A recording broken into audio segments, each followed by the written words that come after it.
Hey guys, welcome back to the channel. Certainly glad you are here. As you can see, we got a super busy table in front of us. Got a couple of deliveries in today. It's got me down a rabbit hole looking, and I'll explain that in just a minute. But going to look at some different, if you can see over here, I got a pile of old timers, and I was trying to compare models and things before I started this video. I think I got what I was looking for. But anyway, what we're going to do today, we're going to show you what we got delivered today, just a couple of quick deliveries. We'll go through some more case knives for the display. We'll go ahead and knock out 3 or 4 of those, and we got some relic knives on deck here as well.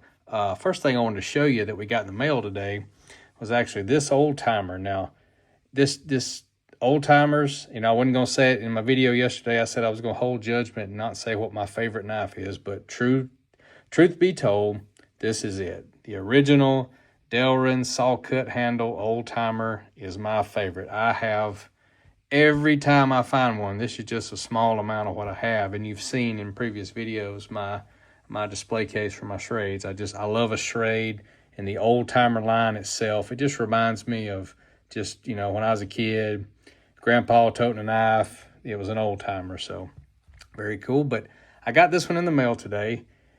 I bought it off eBay, and the pictures it showed, it just had like a picture of the back with a couple of blades open, and I didn't even know, honestly, if it was a China or a USA old timer. I was not sure. It didn't have it in the description, and you could not see the tang stamp. So pleasantly surprised when it arrived, but when it didn't even have a good description. But when I first opened it, I said, well, that's an 80T. I love an 80T. I went and pulled out one of my, very dirty, I hadn't cleaned any of these since I've got them in, but so this is an 80T for sure.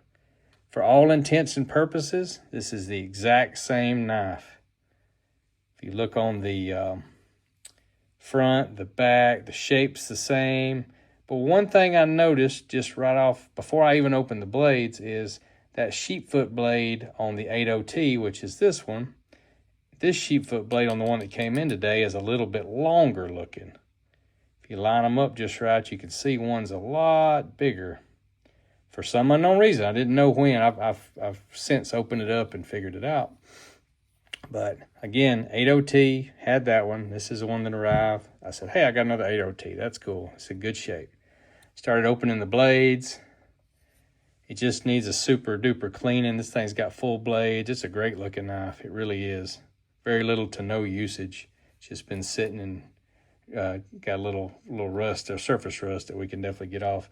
Didn't even look at the tang. I just figured I saw an 8 right there. If you can kind of see that 8. I said, okay, 80T. But when I opened the sheepfoot blade, it was a whole lot different. If you can see right now, this is a serrated sheepfoot blade. I don't have one like this. I said, oh, there's something unique about this knife for sure. So I pulled the 80T sheepfoot. And if you look real good, there's a huge difference in those two. So I said, well, I better look at the spade blade is exactly the same. So I pulled this again, took a look at the model number of this, and this is an 89OT, not an 80T. So I did not own an 89OT, and I was very pleasantly surprised. So it's always good when one comes in, you're not sure what you're getting, but it turns out to be a diamond in the rough like this one. This knife will clean up amazing, and I will have it cleaned up soon. I'll probably be toting this one because, like I say, it's my favorite in-the-pocket knife almost every day. I don't tote a lot of them anymore. I got some other things I carry around, but that will be one of the EDC rotation for sure. But thought I'd show you that. Thought that was a cool thing that I didn't realize that I guess I don't know all the old timer model numbers, even though I have a ton of the model numbers. I didn't know that variation was in there, but good knowledge to have. Another thing I got in today, and I collect, is old hunting magazines, vintage hunting magazines. Outdoor Life is usually my go-to. I've got some of the original North American whitetail, but I love the early 1900 stuff, late 1800s. I try to cut it off about 1920. Anything newer than that I don't really want, but this is a 1908 National Sportsman, and just some of the coolest reads in these. I love sitting down and reading these magazines. It's just pretty amazing at all the history in one of these. And knife articles, most of the time there's knife articles in them like crazy, but these are always one of my go-to collectibles. I have a good collection of these, and actually here in the knife lounge, or that's what we're calling it now. I know that's silly, but that's what we're doing. We're going to have a big display case with all these magazines in it as well. So can't wait to show you that when we get them all kind of spread out so you can see what's going on there.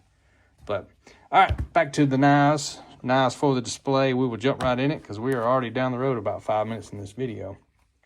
First one up, February the 25th of 2014. This is a white Stockman. So I'm sure it's that synthetic white. I believe I've used this knife. I don't recall it, but you know, it's been a long time, but it's like it's a little usage on it. Pretty clean. Looking, I love that red shield. Looks good on that white contrast. Clean looking knife.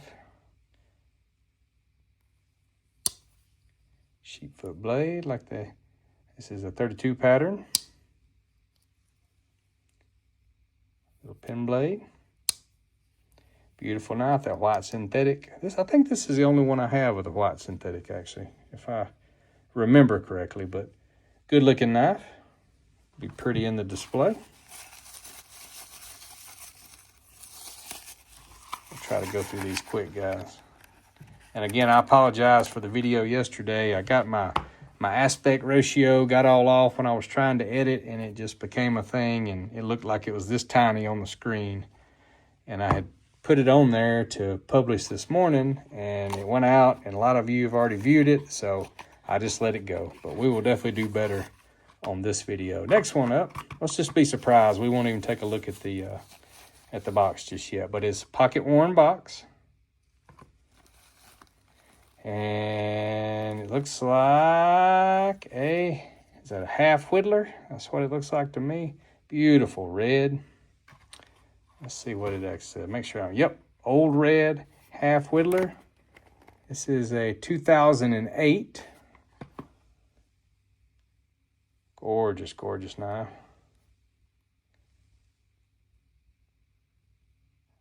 Don't know, it's a 2008 with 3 stars. I don't think, that may not be,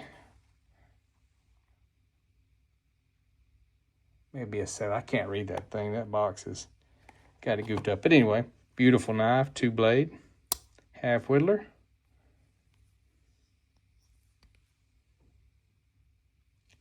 '08 pattern. That's what that was. It's the pattern number on there. It's the '08, not the, this don't have a date on it that I can see on the box. But anyway, beautiful, beautiful knife. That contrast in that red to that white bone and this worn, pocket worn, smooth bone is just beautiful. It's a small knife too. Very cool. That's number 2. I think we're gonna knock out all 4 of those today.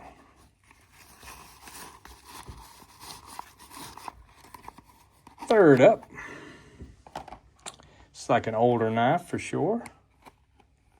This is an '07, per the box. I should not rely on the box anymore, I don't think. But I think this one's correct. This is another half whittler, but the blue version. Beautiful shield on that one, unique shield. Case USA.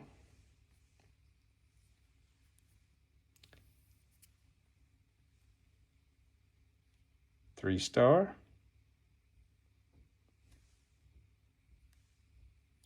So that is basically the twin to that knife right before it, '08 pattern.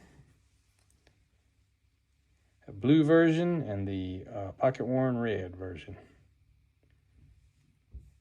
Beautiful pocket knives.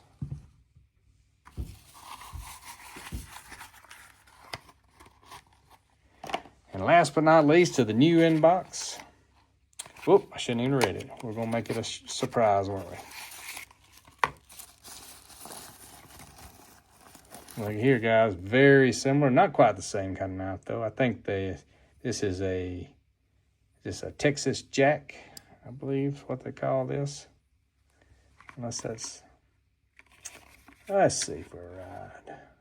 Yep, 2018, that's correct. This is a black Texas Jack. That's what it says. It is a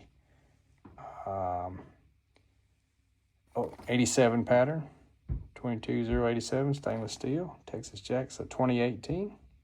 It's almost a Christmas knife. Oh, hit the camera. Pretty knife. Another 2-blade.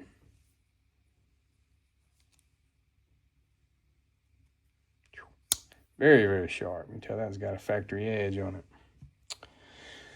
All right, guys, so that's our 4, the new in the box today. Let's knock out some relic knives. We got a pretty good lineup of those today, too. We will start out with this guy right here. Beautiful bone. Condition issues all the way through. 2-blade. You can tell these was definitely used and loved like every one of them you've seen in this. This is an X's under.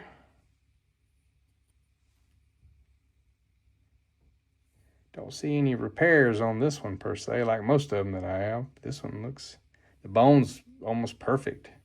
Could sand that out and it would shine so nice. That was number 1 for the day.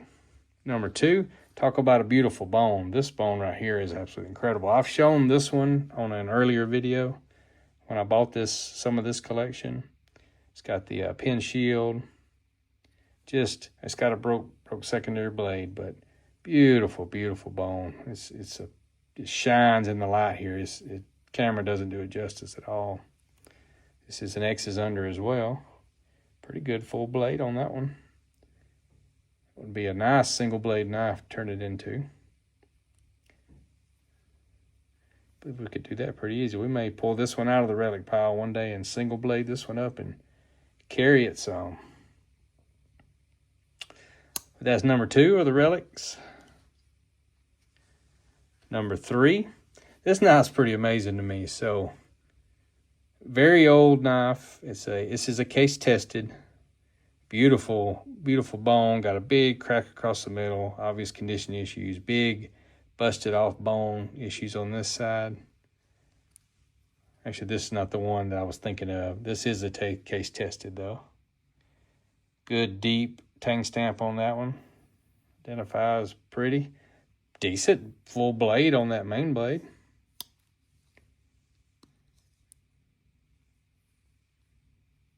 Assuming that was a sheep foot back in its day, or maybe a spade blade that's been sharpened down heavy on top and bottom, but hard to tell. I don't think this one's got a pattern number, so it's an older, closer to 20 than 40. But perfect one for the relic collection. 4th up, this is the one I was talking about. This knife is got some of the most beautiful smooth bone you've ever seen. I know I said that before, but just an absolute gorgeous knife. This is a tested as well, but the way this was sharpened and utilized down to even the thinness of the blade is pretty incredible. And that's not the most incredible one. You can see the tested there. This next blade is, it's amazing to me. Look at that thing. It's almost razor thin all the way to the back of it. Completely loose, broken loose. And even the spade blade, I believe it was in this one. Or I don't think it was a pin blade unless it's been sharpened down. It's razor thin. It just amazes me how there's no real thickness to these blades. But this one's a perfect candidate for the relic. Now, I'd love to reblade this knife because everything else on it is just immaculate. It's beautiful. There's 4, guys. We've only got a couple more minutes left. We're going to knock out a 5th relic today, and I've shown this one too. I actually did a cleanup on this one. This knife, Stag, I'm not sure if this is a fin or what this was called. We got the old case tang stamp for the fixed blade. This was so rusty and in poor condition when I first got it. You couldn't tell there was any shine at all. It was all rust. all the way through, and the stag was completely black from end to end. I couldn't leave it to die there. I had to clean it up and at least display it as a beautiful knife of a bygone era anyway. So for the relic collection, this is kind of a showpiece for the relic collection, if you will. Super amazingly sharp blade on this knife steel. This thing would cut and could be used today without any issue, but it will display nice for what it is. But as you can see, the time is definitely taking its toll on that blade. I was amazed we actually got it back to this condition from where we started. But that's it for today, guys. Like I said, we're ramping this up more and more and more each day. We'll see what tomorrow holds. We should probably knock out that next pile. We got a whole bunch of relic knives still to go over here. If you can see, I'll pick you up and move you, but I got a big old mess over here, but we still got a pile of them to go that we will eventually get through. We've got a good many folding hunters that we got to dig through, a couple there in the box. And I'm not even going to show you over here to the left at the complete menagerie of pile of knives I've got that's waiting and ready to be shown. But anyway, guys, thank you so much for Cutlery. We'll flip this around over here to the display. We'll get these put in, let you see where they land, and we'll be right back with you. All right, guys, we finally got them in. You can see this is going to be becoming the running theme. My Tallapoosa is trying to run away again, but ones we did today, the black smooth Texas Jack, the white synthetic, the half whittler, the red smooth bone, and the blue. The ones we put in. And then over here on the relic side, these last three, this single down here, and the fixed blade that we saw. So we did 5 relics today.